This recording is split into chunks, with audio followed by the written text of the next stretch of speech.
नमस्कार, good evening. आप सभी का स्वागत है यूट्यूब चैनल देसा एग्रीकल्चर एकेडमी पर।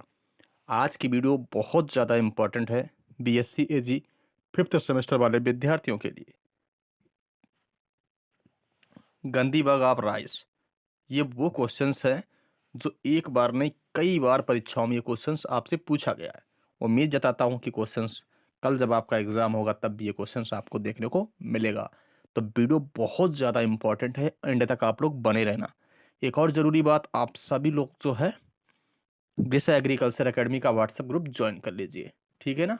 बात करेंगे गंदी बग ऑफ राइस के बारे में। अगर इसके वैज्ञानिक नाम की बात की जाए, मीन्स जो गंदी बग ऑफ राइस है ये धान का एक पेस्ट है, जो कीट है।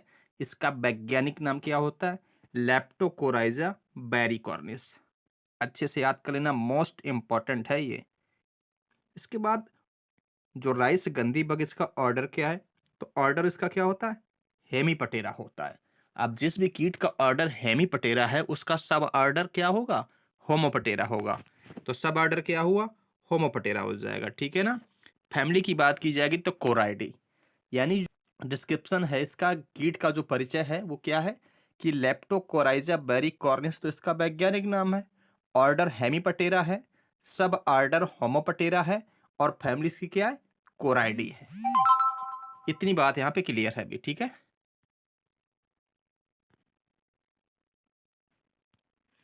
अब बात की जाएगी कि होस्ट प्लांट, यानी जो है कीट है, जो गंदी बग है, ये किन किन क्रॉप से अपना भोजन प्राप्त करता है, किन किन फसलों को क्षति पहुंचाता है।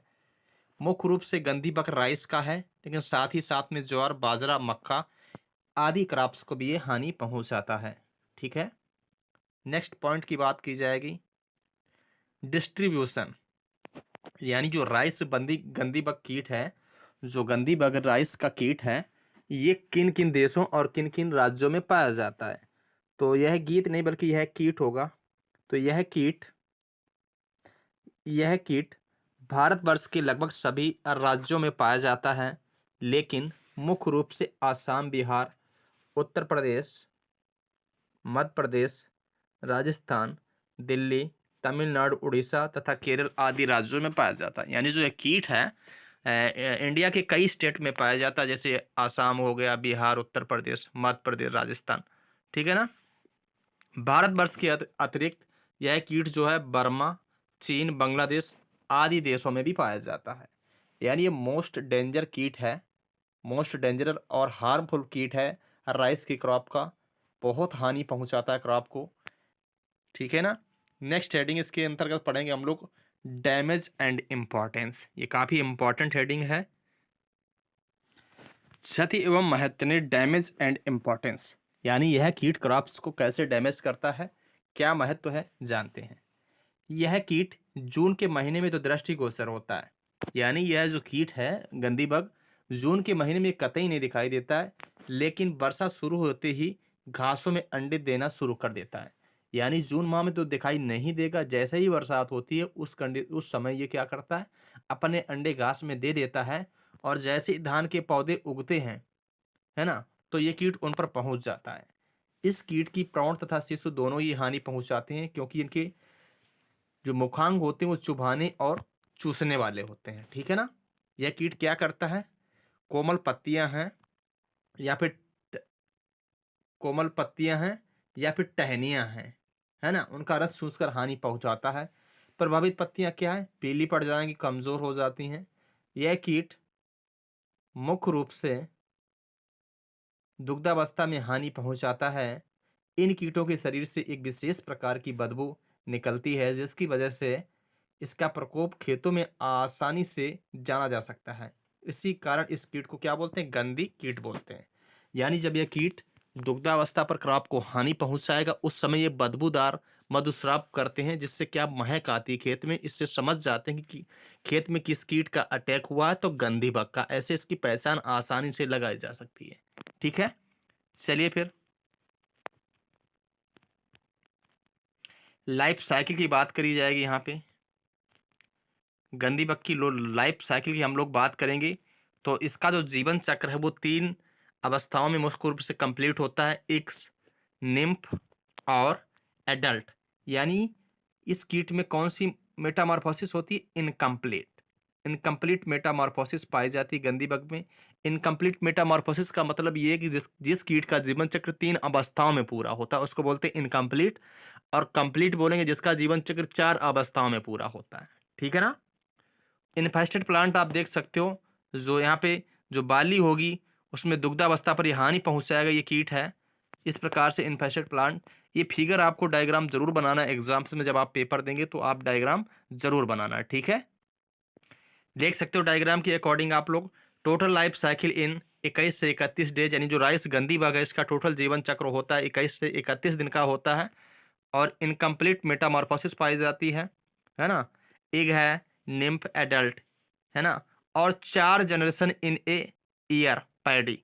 कुल मिला के 1 साल में इस कीट की जनरेशन कितनी है? 4, मतलब 4 बार ये फसलों को हानि पहुंचाता है। विभिन्न राज्यों में विभिन्न विभिन्न समय पर पैडी की क्रॉप ली जाती है, तब उस समय उसी हिसाब से ये हानि पहुंचाता है। ये काफी इंपॉर्टेंट क्वेश्चन से एग्जाम में आ सकता है। बात करी जाएगी अंडा के बारे में, हम लोग पढ़ेंगे। जैसे जो कीट है गंदी बग, इसके जीवन चक्र इनकम्प्लीट है, तो इसके इनकम्प्लीट में अंडा है, निम्फ है और एडल्ट है। तो अंडा क्या है उसके बारे में जानते हैं। हेडिंग अंडा है। खेतों में धान की रोपाई हो चुकने के बाद यह कीट खेतों में दिखलाई पड़ने लगते हैं, यानी जब रोपाई हो जाती है इसके बाद ये कीट दिखाई देने लगते हैं। जुलाई अगस्त में मादा मैथुन के बाद में धान की पत्तियों के निम्न तल पर अंडे देती हैं, और अंडे चपटे गोल हल्के भूरे रंग के होते हैं, और इस प्रकार प्रत्येक कतार में 10 से 20 अंडे होते हैं। एक स्थान पर इनकी संख्या लगभग 40 तक होती है। अंडे का रंग बाद में काला हो जाता, पहले नहीं काला होता है ना?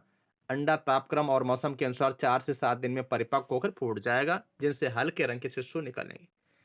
तो अंडे से जब शिशु कब निकलते हैं? 4 से 7 दिन बाद निकल आते हैं। अब पढ़ेंगे हेडिंग शिशु। तो शिशु के बारे में देख लीजिएगा आप लोग। प्रारंभ में शिशु लगभग 1.8 मिलीमीटर लंबा होता है। 6 घंटे के अंदर ही बढ़कर ये 2 मिलीमीटर हो जाएगा।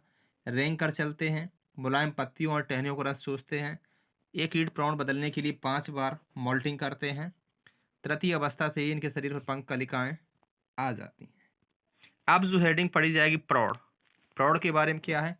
नवजात प्रौढ़ लगभग 16 मिलीमीटर लंबा होगा। प्रारंभ में हल्का धानी पीला लालमा लिए होता है, बाद में भूरा हो जाता है। तो इसके बारे में पूरी जानकारी आप बेहतरीन तरीके से पढ़ लेना, क्योंकि फिर वीडियो बहुत लंबी हो जाएगी, इसलिए वीडियो ज़्यादा लंबी ना हो और टाइम वेस्टेज ना हो, इसलिए हम लोग थोड़ा शॉर्ट में चलते हैं। अब यहाँ पे बात करेंगे मैनेजमेंट की, यानी जो राइस का गंदी बग कीट है इसका मैनेजमेंट कैसे करना चाहिए अगर फील्ड पर लग जाता है तो नंबर 1 पॉइंट क्या है कि खेतों के आसपास उग रही घासों को धान की फसल बोने से पहले ही नष्ट कर देना चाहिए, ताकि वहां पर जीवन निर्वाह ना कर सकें। यानी खेत के आसपास जो मेड़ है, जो बंडिंग है, उसके आसपास जो भी घास फूस है उसको अच्छे से साफ कर देना चाहिए, और ताकि होगा क्या, कीटों को शरण नहीं मिलेगी और इस प्रकार हमारी फसल बच जाएगी। पॉइंट नंबर 2 क्या है? खेतों के आसपास में लाइट प्रपंच, अगर लाइट ट्रैप्स आप यूज कर सकते हैं तो करना चाहिए आपको, क्योंकि शिशु और प्रौढ़ ये दोनों अट्रैक्टिव होते हैं और इससे उनकी मृत्यु कर दी जाएगी। क्योंकि लाइट ट्रैप में क्या होता है, कीट आएंगे, आकर्षित होंगे, लाइट से चिपकेंगे और मर जाएंगे। इसके बाद पॉइंट नंबर 3, जहां तक संभव हो धान की रेसिस्टेंट वैरायटी को उगाना चाहिए, जिससे उत्तर प्रदेश में साठिया, बिहार में सोना और मद्रास में मुंदगा कुट्टी, ये वैरायटी काफ़ी अच्छी है, इसमें राइस गंदी बग कीट का अटैक नहीं होता है। पॉइंट नंबर 4, यदि खड़ी फसल में इस कीट का प्रकोप हो गया है तो निम्नलिखित में से कोई भी दवा आप प्रयोग कर सकते हैं। मैलाथियन इंपॉर्टेंट है, ये काफ़ी अच्छी है। मैलाथियन 5% डस्ट का आप यूज कर सकते हो 30 किलोग्राम प्रति हेक्टेयर के हिसाब से। और एक बात, प्राकृतिक शत्रु भी आप यूज में ला सकते हो। शिशु और प्रौढ़ ये दोनों ही जो है, शिशु और प्रौढ़ दोनों को ही खा लेते हैं, जैसे कॉक्सीनिया, अंडी, सुपर पंकटाटा या फिर आइडेलिया स्पीसीज के आप प्राकृतिक एनिमीज, नेचुरल एनिमीज को आप खेत में छोड़ सकते हो। नेचुरल एनिमीज क्या करते हैं, ये शिशु और प्रौढ़ दोनों को खा लेते हैं और इससे हमारी मुख्य क्रॉप बच जाएगी। आप सभी के लिए एक जानकारी, जिसने अभी भी नोट्स को परचेज नहीं किया वो नोट्स को परचेज कर लें, बहुत इंपॉर्टेंट नोट्स है। 20-30 रुपए से आपका कुछ नहीं होता है, लेकिन हाँ कि आप अगर आपका पेपर अच्छा होगा, आपके नंबर अच्छे आएंगे, तो वो ज़्यादा इम्पोर्टेंट है। इसलिए आप सभी लोग पैसे का मोह मत करिए, लालच मत करिए, और सभी लोग जल्दी से परचेज़ कर लीजिए और अपनी तैयारी को बूस्ट कर लीजिए, क्योंकि कल का पेपर बहुत अच्छा आपका होने वाला है। ज़्यादा से ज़्यादा क्वेश्चंस कंटेंट से ही मिलेंगे जो नोट्स प्रोवाइड किया है। करना क्या है आपको, 9005520042 पे पेमेंट करिए, फ़ोनपे या गूगल पे के माध्यम से। फिर पेमेंट का स्क्रीनशॉट आप 8115425521 पर भेज दीजिए, या कोई क्वेरी है तो आप इस पर कॉन्टैक्ट कर सकते हैं।